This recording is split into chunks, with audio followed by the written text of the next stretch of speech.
Shalom, c'est la minute parachat de Miran Neshama. Parachat Vayechi, on clôt un livre, le livre de Bereshit, qui est le livre de ce que j'appelle l'ethnogénèse, la genèse du peuple Israël, les Bnei Israël, les enfants de Yaakov, avec l'histoire de vie personnelle des patriarches Abraham, Yitzhak et Yaakov. Et la paracha s'ouvre sur ces mots, Vayechi Yaakov be'eretz Mitzrayim. Et Yaakov vécut en terre d'Égypte un certain temps, 17 ans.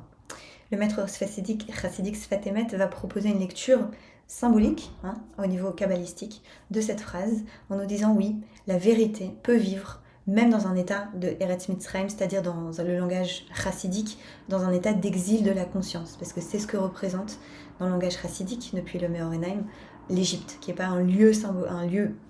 qui n'est pas un lieu géographique justement, mais qui est un lieu symbolique, un lieu d'exil de la conscience. Et ça résonne particulièrement pour moi, dans la société dans laquelle on vit en ce moment, qui est une société dans laquelle on voit beaucoup d'inconscience, beaucoup d'inconscience, un endroit d'exil de la conscience,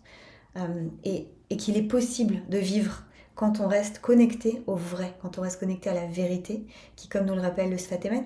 d'après l'arbre de vie des sphirotes, ce point de vérité correspond à Tiferet, la sphira, qui est incarnée par Yaakov qui a fait son propre tikkun, qui a fait sa propre réparation dans sa propre trajectoire de vie, en passant du sheker, de la dissimulation, de se faire passer par son frère pour usurper la bénédiction